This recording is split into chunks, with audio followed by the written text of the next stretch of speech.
She was so evil, grass won't even grow on her grave. Trigger warning. Jeanette sold her only grandchild for $75 to two strangers she had just met in a bar the day before. Willardine wrote, I was so ashamed that I didn't stand up and fight back and protect my child. I just let her take him. When my father got home from work, he came to my room and found me in bed. He asked me where was the baby, and I couldn't even look him in his face. I just rolled over and started crying. And Willie automatically knew Jeanette had done something to that baby. In his mind, he thought Jeanette had murdered the baby like she had their other child, so he went to confront her. Willardine said, when my father confronted my mother, it was a huge argument. My mother could not believe he was actually standing up to her for the first time. He was yelling, throwing things, pushing her, like actually standing up and fighting for this family. Sadly, it was all for nothing because the next morning around 8 o'clock, my father's body was found on the farm. My mom told everyone he had a heat stroke. He had a heat stroke at 8 a.m.? Okay. There were no cuts, scrapes, bruises, or blood. No injuries at all. It looked like he had just collapsed and fell asleep. But I knew the truth. I knew my mom had found a way to get rid of him without drawing attention. Damn, I knew she was gonna kill Willie, and now the girls don't have nobody to protect them. And that was when she turned her attention to her daughters, Willardine and Geraldine, who were still teenagers at the time. Jeanette looked at them like human incubators. They were young, they were fertile, they could carry full term. It all started when Jeanette came home from the drugstore with a bag of makeup. She told Willardine and Geraldine to get themselves fixed up and get on a clean dress, and that they were gonna go out and eat. And they arrived at a place that her mom calls the smokehouse. Willardine knew right then that her mom was up to something because she had never taken the family out to eat, especially not her kids. My mother grabbed our hands and she took us to the back of the smokehouse where there were 5 men in one room. She told my sister to lay down, and my sister started crying. Oh my God, I know where this is going. Trigger warning. My sister refused to lay down, and then my mom grabbed her up by her hair and snatched her dress off. So while this is happening to Geraldine, the 13-year-old, Willardine says that her mom grabbed her by the hand and led her to the front of the smokehouse where the owner was. This man looked me up and down and said, yeah, I guess she'll do. He said, don't you ever feed your kids? You know you'd make a lot more money if they had some weight on them. I begged my mother, please don't do this. Please don't let him touch me. I just had a baby 3 days ago. I'm not even healed up yet. I'm hurting so bad. He said, I don't care. And when he was done, I ran back in the smokehouse to check on my sister, and that was where I found her laying on the floor. She was only in there for 30 minutes, and these savage animals had destroyed her in every way possible, but dead. My sister was never the same after that night. Both girls wound up pregnant, but they have no idea what their mom did with the babies because sometimes she didn't sell them. Sometimes they just disappeared. Willardine thinks that her mom was sacrificing some of those babies because the ones that she didn't sell would magically disappear, and then she would later use their bones in what she called potions. 3 days after Willie died, Jeanette moved a man named Bob into the house and told the girls that was their new stepdad, and he would be taking over the process of getting them pregnant. That man was a dangerous predator, and he helped Jeanette hold those girls hostage for the next 7 years. Jeanette and Bob would also lure in young homeless girls and tell them that in exchange for a place to stay, they would have to get pregnant by Bob, but nobody knows what happened to the girls or their babies. This was all about keeping those girls pregnant so Jeanette could get her hands on their babies. So around 7 years later, Willardine and Geraldine finally escaped their mother's home through an older brother and start living their own lives. So years later, Jeanette's in her 60s, and she contacts her sons and says, hey, I've changed. I'm ready to be a mom and grandmother, and believe it or not, her sons fall for it, and they start bringing their families over to visit with Jeanette. Robert said, it was Halloween, and my mom begged us to bring the kids over to see her because she missed them. So after some discussion, my wife and I decided to take them to her house. It was a big mistake. We took the kids to see her, they got their candy, and we left, and by the time we got home, my son's mouth was bleeding because my mom had put shards of metal in his candy. Robert's son had to get 19 stitches in his mouth and tongue. Jeanette did that to her own grandchild, so they never went back to see her again. Her youngest son, Jacob, moved his whole family in with Jeanette because they had nowhere to go, and within a day, they found shards of metal in their food. His wife said, one day I got a weird feeling, so I walked in the kitchen, and that was where I found my mother-in-law putting my 2-month-old baby in the oven. I snatched the baby away from her and asked her why she did this, and Jeanette responded, because I wanted him to meet his Aunt Bertie. I remember in part 1, that was Jeanette and Willie's infant daughter, baby Bertie, that she had murdered and thrown off a cliff. Jeanette's family thought she would never die because she was so evil, but at the age of 96, she fell ill and was placed in the hospice, where she then tormented the nurses and staff. She would lure nurses in and then physically attack them and constantly ask if they were pregnant or had babies. One nurse said, when I worked there, I was terrified of her. Her eyes didn't look right. They were black as pits. She scared the hell out of me. I kept a mini Bible in my pocket anytime I had to go in her room. She knew very intimate details about me and my family, even though we had never met her before. One time she asked me if my husband and I were still trying to conceive. I don't know how she knew that, but we were. 2 days before Jeanette died, she went into a mini coma for around 8 hours, so Willardine went in to say goodbye while she was unconscious, but as soon as Willardine walked in the room, Jeanette sat straight up and said, bitch, when I die, I'm gonna eat your soul. She was trying to hurt people even as she died. As the dying process started and her heart began to slow down, she was kicking, screaming, spitting and growling and biting. As she took her last breath and her heart beat the last time, she was still growling and snarling and trying to hit them. And to this day, no grass grows on her grave, not one blade of grass. I wish I could show y'all a picture of it, but her family asked me not to expose them. It's so creepy because every grave around hers is growing thick, tall grass, except hers is just barren. Every plant they put on her grave, no matter how much they water it and take care of it, it always dies within a few days. Whether it's a rose bush, a fern, or an azalea bush, it doesn't matter, it always dies. I bet it's because she was so evil, her soul can't rest. Her soul is a bad vibe and it's killing everything around it. Them plants be like, this, we out. I need help. I need that kind of help too, but I need help. Okay, I have a spooky story for you, but it is 100% real and it's 100% my life and I just want to know what's going on and it's been going on for years. So if you're ready for this, sit down because I have a story for you. Okay, ready? All right, let's jump in our time machine and let's go back to 2017, 2018. At the time, my husband is traveling for work. He travels for extended periods of time at this point in our life. I have two kids at the time and he's gone, right? He's out of state. He would be gone for sometimes a month at a time, sometimes two. He'd come home on weekends, you know, now and then, but for the most part, he was gone. Okay, that's important. So one night, I am sleeping and I get woken up at 2:30 in the morning. I know this because I look at my phone. 2:30 in the morning to our smoke detectors going off, smoke alarms. And so obviously that's pretty jolting. To be woken up like that with kids at home, no husband, nothing. We lived in a 2-story house and it was just the ones outside my bedroom door that were going off. And they went off in, it was maybe a minute, just enough time for me to wake up, look at my phone, start to get my bearings, figure out, is there really a fire? Is there something going on? And I start to get out of bed and they stop. And I'm like, okay, that was weird. But was it weird? Logically, you know, I'm thinking, okay, my batteries must be going out, right? There's no fire. There's nothing that could have triggered this. Maybe it's my batteries. So, as one does, the very next day, I change the batteries in the smoke detector upstairs. 2 days later, it happens again. So this happens maybe, I don't know, 4 or 5 times. Only while my husband's gone, never while he's home. Never. And we just, with life, we decide that we're going to move. We're not because of that. Again, just because of life. And we buy a house in March of 2020. We bought a house in a different city. And so we move. So we move into our new house. And we're there for a few months. My husband continues to travel for work. And I am in bed one night and I get woken up by the smoke alarm going off. I look at my phone and it's always between 2:30 and 3 o'clock in the morning when this happens. It's in that time frame when it happens again. And again, it goes off just long enough for me to wake up, start to, you know, get out of bed, freak out, thinking that there's a fire or something, and then it just stops. Doesn't happen again that night. It happens several times while my husband is out of town again, never while he's in town. That is important to add because maybe a year, it has to be a year, after we moved in, my husband stopped working for the company that he did where he traveled. So he was home for the remaining, 2-3 years that we were in that house. And it never happened when he was home. It happened again when he wasn't, but never while he was home. All right, so October 2023 rolls around, and we decide to put our house up for sale because we want to move back to the town that we lived in before. It was easier for kids and work and all the things. So anyway, so we put our house up for sale, and we move into a rental house. Okay, so we move into the rental house. We get settled in. I work from home 3 days a week, and I'm sitting at home. My office setup is upstairs in our game room, and I'm sitting at home working one day, and it's maybe around lunchtime, and randomly our smoke alarm goes off upstairs. Just upstairs, not downstairs, just upstairs. And so I'm like, what is happening? This is weird.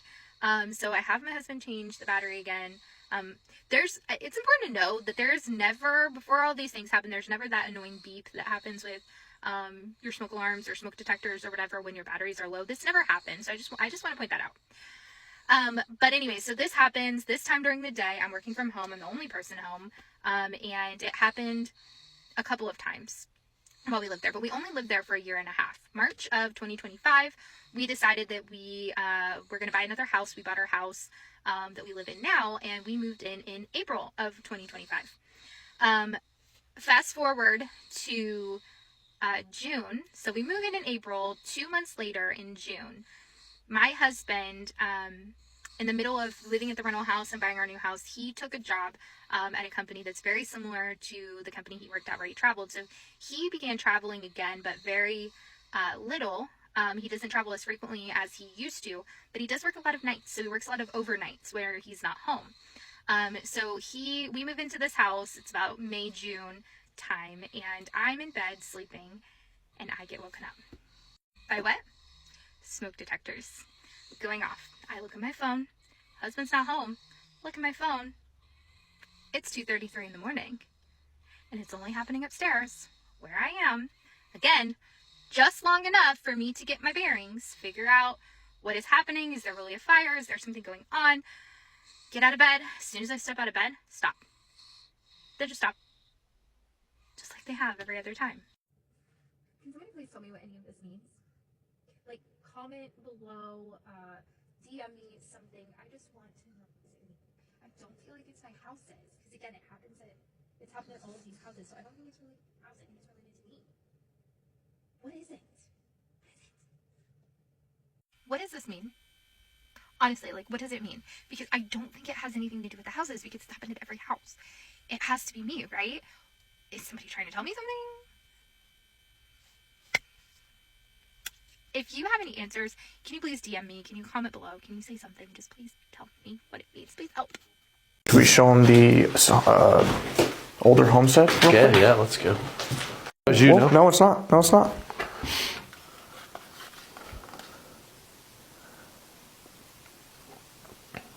Was that you? Yeah, that's on either side. It went to both. Yeah. Do not listen to this scary story at nighttime or right before you're going to bed. Because I love you so much, I'm giving you this warning because what the fuck? So typically I listen to a lot of Spanish scary stories because I like translating them for you guys. I typically listen to these when my husband's asleep next to me and I'm just like scrolling story through story, right? I will say when I listened to this story, I got full body chills, right? But I was like, okay, cool, I'm saving this. This is gonna be a good ass story, and I just kept going. A lot of the times you guys ask me in my comments like, how do you sleep after reading all these stories? And I'm gonna be honest, I sleep perfectly well. Like, typically I'm not scared, and I wasn't scared last night, which is why it's so weird that I had a dream about this fucking story. I guess this story really impacted me more than I thought. So I'm gonna translate the story for you guys, and then I'm gonna tell you the dream that I had at the very end. So there was this girl, she was around 15 or 16 years old, and she lived with her mom. Unfortunately, her mom lost her job and they had no money, so they ended up losing their house as well. So one of the mom's family members tells them that they have a house that they can live in because they didn't want them to be homeless, but unfortunately this house was like away from civilization. This house was in the middle of nowhere, surrounded by like hills and mountains, but since the mom and daughter had nowhere else to go, they accepted the offer and decided to go live in this house. They end up going to the house, and when they get there, they notice the strangest thing ever. Right in front of the door is this big ass tree. Like, the tree was so big that when they would try to open the front door, it would be hitting that tree. So the mom thought it was really strange that the tree would be like right in front of the front door. So the people who actually gave him a ride to that house noticed the tree as well, and they told the mom that if she wanted to, they can also help her remove that tree so that it doesn't stop the front door from opening. And she agreed, so they decided to do it then and there. When they removed that tree, on the roots of like where the tree was growing, they see like a skeleton of a baby. The mom says that it looked like maybe someone had buried the baby a very long time ago because the bones of the baby skeleton were just being eaten by the roots of that tree. She said that they didn't end up telling anybody about it. She just, had the tree removed, they saw that, and they just like moved on with their lives. Time passes, and in this house, it's a 2-bedroom home. It's a little small, but it does have a hallway that leads to both both of the rooms. Both the mom and the daughter start hearing noises in the hallway, and they realize that it sounds like a little baby. She even said it doesn't sound like an animal, it didn't sound like a kid, there was no like steps walking, it sounded like a baby playing in the hallway. So the mom almost felt guilty because she felt like something had happened there. I mean, they found the baby bones, and she just felt really bad that maybe the baby ghost was there. So she started leaving out baby toys in the hallway. I already have chills.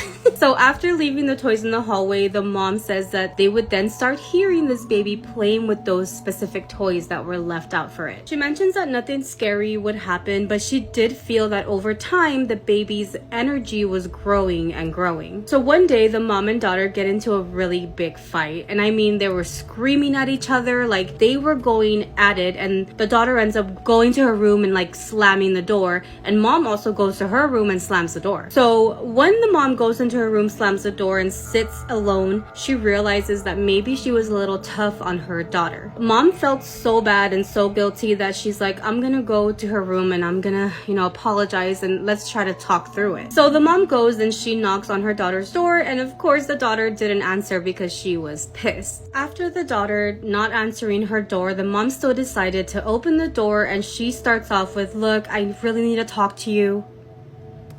And then she stays silent. The daughter was laying on her bed and she was like, what? That's when the mom was like, get up and come with me. And the daughter's like, what? And the mom's like, get up and come with me. The daughter's like, I thought you wanted to talk to me. And she goes, shut up, get up and come with me. So once the daughter realizes that something is going on because the mom was really seriously telling her to get up, she gets up. Her mom grabs her by the hand, they leave her bedroom, close her bedroom door, and the mom takes her back to her own room. So the mom explains that when she opened her daughter's door and told her, I need to talk to you, she looks at her daughter that's laying on the bed, and she sees a baby on top of her daughter's chest.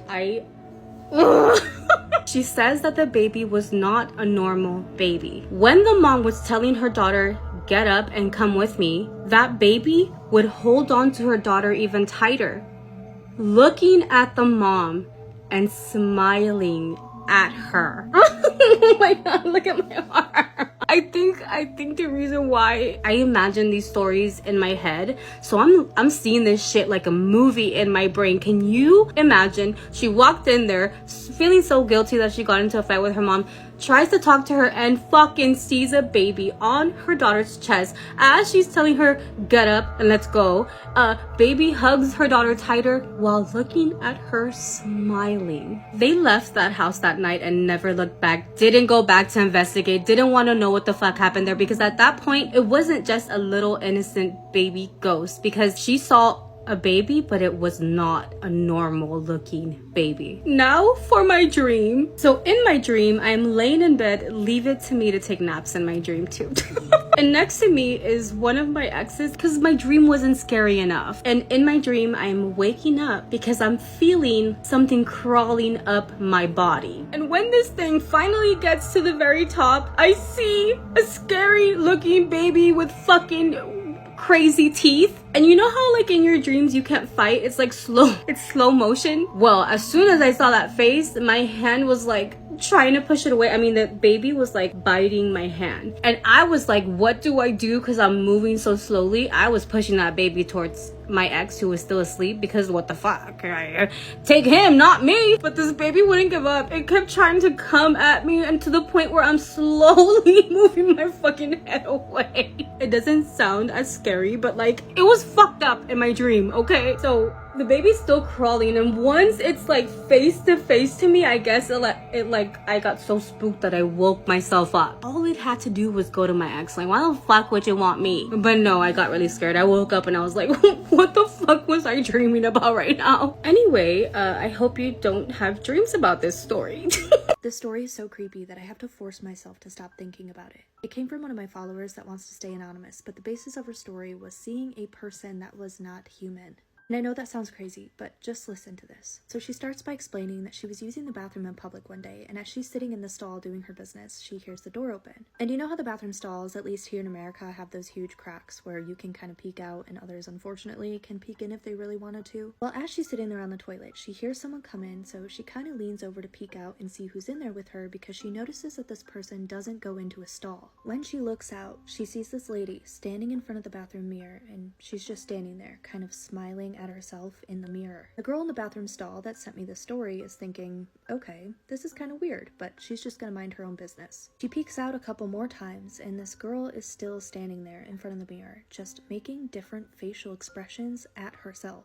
Now at this point, she's already finished up with what she went in there to do, but she isn't really sure that she wants to get out of the stall and leave while this lady is still in there because she wants to avoid any awkwardness. She doesn't think that the girl standing at the mirror even knows that she's in the bathroom with her, and she doesn't want to embarrass her or anything, so she's just kind of waiting it out. But then she starts to hear these really strange noises. They're almost like these weird guttural grunts, like this girl is trying to find her voice. She's doing it repeatedly, over and over again, but as she's doing it, her voice is changing and forming more into a normal talking voice. Now the girl in the stall is positive that she's not leaving. She's officially freaked out. She said that it almost sounded like the girl was trying to mimic human speech, and she's still just standing there, kind of leaned over with her face pretty close to the mirror, watching herself make these different facial expressions and making these strange noises. But then her eyes dart over because she sees movement in the girl's stall. Once this thing realizes that she's not alone in the bathroom, she immediately stands up straight and walks out. And the girl in the stall who sent me this story ended by saying,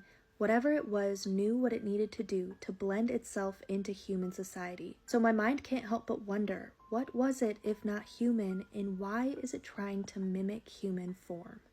If you're not into really creepy stories about the paranormal, literally just scroll past this video. But if you are, I have a truly scary paranormal story for you. So this happened to me 2 years ago when I went on a birthday trip to Las Vegas. And basically I really wanted to see this place called the Mob Museum. I was literally fascinated. I was like, I have to see it.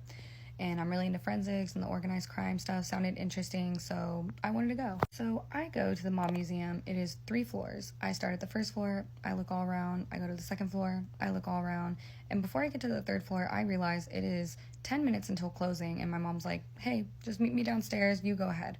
So I continue up these stairs to the third floor, and when I get up there, I'm the only one there. There's no one up there, which was fine with me. I'm actually thinking at the time, this is awesome, like no one's in my way, I can just make my little round and head out. So when I get up there, I look kind of to the left and there's a room where there's like a purple, real groovy looking couch, real groovy looking living room setup, and I'm thinking, oh, that looks cool, so I walk in there. Immediately when I walk in there, I just don't feel right. I don't know how to explain it. I don't feel great. Like, I just feel off. It felt like I just suddenly was like, came over with like just this creeped out feeling for some reason, and I didn't know why, because I was just admiring this like real unique looking living room setup they had going on up there. That was until I look over to the right and I noticed that there is a whole wall with a display of very graphic crime scene photos, and that wasn't the problem, okay? Like, I've seen crime scene photos, I've taken classes in forensics and stuff, but these pictures, I've never seen pictures like that displayed like that on a wall, framed with plaques underneath. I was just kind of like, I don't know. I started thinking that was why I felt off initially when I walked in the room. I was like, I don't know. I felt like the way that those people were being displayed was just like not respectful to the deceased. So my intuition was telling me, don't participate in this madness. Like, literally, let's just go. Let's just leave. So despite what my intuition was probably telling me, I'm literally thinking, I don't know, I kept gaslighting myself. I was like, maybe it's because the pictures, and I basically swallow the lump in my throat, and I'm like, no, I'm going into forensics. I have to be able to handle this. So I go up to the wall to look at all these pictures and the like stories of these people. I only looked at a couple that were on the very right side. I read like a couple of them. And then one of the other pictures from like over here somewhere caught my eye because it looked so old. It was like so saturated and so black and white that I was like, this looks like maybe the oldest picture on this wall. So I look at that picture. It's a real graphic crime scene of a man. I cannot say anything else about it on this app. So I go up to this picture, I'm looking at it, and at some point I go to read the plaque. So I move my eyes down from the photo, And as soon as I'm not even joking, as soon as I start reading this guy's name, dude, bro, as I'm reading his name, feel an energy rise behind me. Like, it felt like a tall person was like standing behind me or something. And I don't know how to explain why I felt like this specifically, but it felt like something was like hovering over me. Like, I don't know how to explain. I mean, it was just horrifying. It felt like something was like looking down at me, and I immediately feel like frozen. Like, the hairs on the back of my neck are standing up. I have chills up and down my spine. I am not good. And I start booking it out of that room, and I'm surprised I didn't literally full sprint jump down those freaking stairs, but something kept telling me, like, don't run or I'm gonna give off like more fear, more energy of fear. I was fully doused in fear. It probably would have made no difference. But I get down to the first floor. So I finally get down on the first floor, and I have to go down this entire corridor, like this entire hallway. And it's kind of a short hallway, and then you have to turn right to get to the exit and entrance of the museum. But when I tell you this felt like the longest hallway in the world, I'm telling you it felt like the longest hallway in the world. So I start speed walking down the hallway, and suddenly this energy that felt like was following me felt like it was literally standing in mine. It felt like something was standing in my energy. Like, I came over with somehow even more fear than I was already feeling, and start full on sprinting, about nearly falling over, like flying down these hallways. I'm literally just like flying towards the exit. And I get up to my mom, and she's like, oh my God, are you okay? I was literally like, thank God that's over. And then I get home, and some weird happened at my house. Some weird stuff happened at my house. And mind you, I've had paranormal experiences before. I have had things whisper in my ear. I have had weird experiences, but nothing made me scared like this. Nothing in my life. And I've been through cancer and like a lot of other things, and this truly is the scariest thing that's ever happened to me. But if you want a part 2, let me know. What the fuck was that? Bro! What's going on around you? I don't know. I'm frozen. I am frozen. Did the window Sean. break? A hitchhiker tried to rob me, and I snapped. Story time. Well, this day started off really bad because I found out my boyfriend was cheating on me. He got another woman pregnant, and his whole family knew. We all ended up fighting out in their front yard, and I decided to leave. I had just bought an '89 Firebird for $600. It was souped up. When I get down the road, I realize I'm almost out of gas. I pull over to the ATM, and it takes me a few minutes because I get out like $3,000. I was planning on going to the beach that weekend. I weren't coming back. So I'm withdrawing this money when I see this black Dodge truck sitting beside the store, and these two people in the truck are fighting, and this guy starts yelling at this girl, I'm done with you, get out, and he kicks her out of the truck. While I'm pumping gas, she walks over and asks, is there any way I can give her a ride to her mama's house? Now, me just going through what I went through with my ex, I feel sympathy for her, so I say yeah. She stands by the car and waits for me, and when I come out, we get in and leave. It's about 8 o'clock in the evening, so it's dark, and we're just talking about what's been going on in our relationship. So while we're driving, these headlights come up behind me, and they're damn near eating the bumper of my car. They're that close. So I'm like, damn, they're right on me. Why won't they just go around? The truck starts flashing their lights, and then she looks out the side mirror and says, wait a minute, that's my old man. Just pull over. I pull off the shoulder of the road, and he pulls in behind me, and I tell her, okay, get out, but she's not getting out. Then I see his driver's door open, and he starts walking towards my driver's door, and as he's coming up, I'm yelling at her, get the fuck out, but she won't get out. So I lock the door, and he starts banging on my window and snatching on the door handle, and I say, what is he doing? She said, just give him the money. He wants the money to get out of my car, but she wouldn't get out, so I put it in drive and left. I said, I thought you were pregnant. I thought y'all were fighting. I thought he left you stranded. She said, yeah, it was all a lie. Just give him the money. But now I know it's a setup, and they're trying to rob me. So I'm going 70, and he catches up, and he starts flashing his lights and honking his horn, and she's yelling at me, just pull over, and I'm like, no, fuck you. She reaches over and grabs the wheel and tries to snatch the car off the road, and I pull it back. I said, oh, bitch, you want to play that game? And then I snapped. I start screaming at her, he just wants the money I worked my ass off for, the money that I was going to pay for me and my ex to go on vacation with, the money that is supposed to be starting a new life for me. He just wants that money. Well, he can have the money. He can pick it up off the ground after I slam this car into a damn light pole. I think that's when she realized, holy crap, we've messed with the wrong person. I stomped the gas. That fucking car didn't even do a burnout. now. It just took off. When that motor revved up, you could feel the motor's power in your body. It was so strong. We hit 100 in a matter of seconds. We were going so fast, I could feel my feet lifting up off the floorboard. All I could see was the highway in front of me because everything else was a blur. She put her seatbelt on and I lost it. I said, do you believe in God or the afterlife? She said, I don't know. I said, well, you're about to find out. We were going so fast, the speedometer got stuck and just sat there and bounced. It couldn't go any further, and she was screaming to the top of her lungs. She started yelling, you're crazy. Pull the car over. Let me out right now. I said, nope. She said, he's got a gun. He'll unalive you. I said, oh, he's going to unalive me. He's way back there. He can't even keep up. People don't realize when you snap, you snap. There is no coming back from it once it starts. I said, I'm sick of this world. I'm tired of all you lying ass bastards always using me to get what you want. I was so mad because it felt like every time I tried to help somebody, it bit me in the ass. This was like the third time someone had tried to rob me, and I was fed up. She started screaming, I have babies at home that need me. Please, I just want to go home to them. I said, you don't give about those kids, because if you did, your ass would be at home with them. You wouldn't be out here with him helping him rob people. And I started beating the steering wheel with my fist. I said, are you ready? She said, ready for what? I said, are you ready? Because I am. I said, you know how people always warn you that one day you're going to mess with the wrong one and find out? Well, today's that day, bitch. You done ran up on the wrong one. So she's in the floorboard crying, begging for her life, and my adrenaline comes down, and I finally start to come back to my senses. So we were on these back roads where there was no traffic. So I slow down and get back on the main road, and I pull up at the next store and let her out the parking lot. So I go in the store to get something to drink, and when I come back out and get in my car, I see his truck pulling up in the parking lot, and he jumps out and starts cussing me out. He was screaming, you're crazy. You could have unalived y'all. Do you know how fast you were going? Get over here. I'm going to pick you up, bitch. I said, oh, you going to pick me up? You want the money? Okay. And then I stomped the gas and chased him around the parking lot with my car. He would jump behind the plastic trash cans and I'd plow right through him. I just didn't care, but he finally ran in the store, so I left. No, nobody caught the law because we were all in the wrong. Afterwards, I signed up for therapy and anger management because I knew I needed it. They had really f***ed around and found out. I hope they learned their lesson that night because I know I did.